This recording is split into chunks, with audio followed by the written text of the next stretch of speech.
ہم دنیا میں آئے، اللہ نے دنیا میں بھیج دیا، اس کا ایک مقصد ہے، اس کا ایک نتیجہ نکلنے والا ہے کہ میں نے تمہیں 60 سال 70 سال جو دنیا میں بھیجا ہے، اس لیے بھیجا ہے کہ تم اپنی آخرت کی تیاری کرو، اپنی قبر کی تیاری کرو، اپنے حشر کی تیاری کرو۔ قبر کے اندر جب فرشتے تمہارے پاس سوال کرنے آئیں گے، تم نے اس کے لیے کیا تیاری کر رکھی ہے؟ میدان محشر میں اللہ کے دربار میں حاضری ہوگی، اللہ پوچھیں گے کیا لے کے آیا ہے، کیا جواب دو گے؟ کون سا نیکیوں کا پلڑا ہمارے پاس ہے جو اس وقت ہم پیش کر سکیں گے؟ اور جب حدیث قرآن کریم کے اندر ہے، جس انسان کے پاس نیکیاں نہیں ہوگی، جس انسان کے پاس گناہ ہی گناہ ہوں گے، اور اس کے نامہ اعمال جب اس کے بائیں ہاتھ میں دیے جائیں گے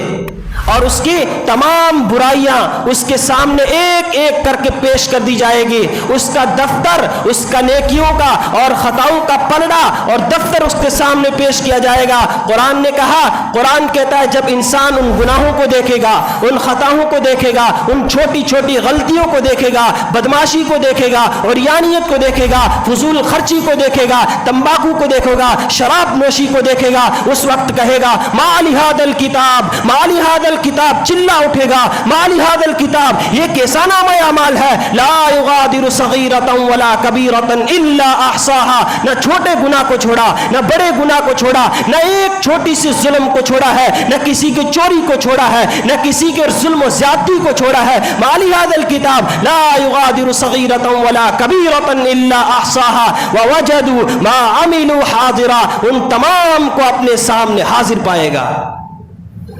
ایک ایک غلطی کو اللہ کے سامنے پیشی ہوگی، ایک ایک خطا کے متعلق اللہ کے سامنے جواب دینا ہوگا۔ یاد رکھو، یہ جو فرشتے تمہارے کندھوں پر بیٹھے ہیں، تمہاری نیکیاں بھی لکھتے ہیں، تمہاری برائیاں بھی لکھتے ہیں۔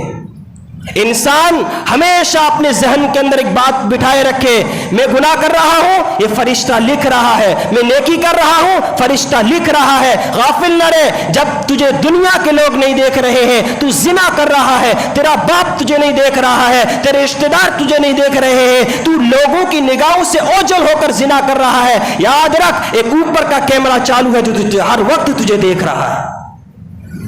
تیرا باپ لکھے گا نہیں، تیرے رشتہ دار نہیں لکھیں گے، لیکن جس رب نے تجھے پیدا کیا ہے وہ تیری ایک ایک غلطی کو لکھ رہا ہے کہ قیامت کے دن تجھے جواب دینا ہے۔ انسان دنیا کے اندر آ کر غافل ہو جاتا ہے، نہ اپنی خطاؤں پر شرمندگی ہے، نہ اپنی غلطیوں پر اسے ندامت ہے۔ آئے دن انسان تکبر اور گھمنڈ اور عیاشی اور بدماشی کرتا ہے۔ اللہ نے تمہارے دنیا کے اندر بھیجنے کا ایک مقصد تھا، جس طرح تم کھیتی کرتے ہو تمہارا ایک مقصد ہے، اسی طرح دنیا کے اندر بھیجا ہے کہ اپنی قبر کی اور اپنے آخرت کی تیاری کرو۔ اپنے رب کے سامنے جب تم پیش ہوں گے، تمہیں ایک ایک چیز کا جواب دینا ہوگا۔ دن کے اندر ٹائم نکال کر سوچو، کیا آج رات کے وقت میرے پاس موت کا فرشتہ آ گیا اور مجھ سے پوچھا، میری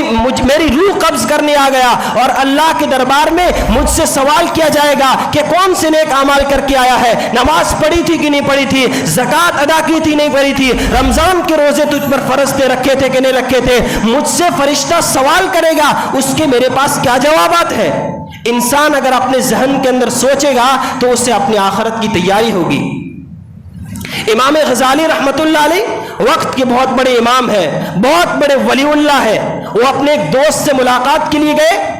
تو دیکھا کہ دوست کے دروازے پہنچے ہیں کہ دوست اندر سے چلا چلا کر گھر والوں کو کہہ رہا ہے کہ میری تلوار کہاں ہے، میرا فلاں گھوڑا کہاں ہے، میرا فلاں سواری میری کہاں ہے، میری فلاں ڈھال کہاں ہے، فلاں میرا قیمتی جوڑا کہاں ہے، گھر والوں کے سامنے لڑائی جھگڑے کر رہا ہے۔ امام غزالی رحمت اللہ علیہ نے دروازے پر دستک دی، سلام کیا، اندر داخل ہوئے تو کہا کہ دوست کیا بات ہے، تم چلا چلا کر کیوں گھر والوں سے بات کر رہے ہو، کون سا فلاں جوڑا، کون سا فلاں سواری، کون سے فلاں نے تمہارے ہتھیار، کیوں چلا چلا کر بات کر رہے ہو؟ تو امام غزالی رحمت اللہ علیہ کا دوست کہنے لگا کہ یار آج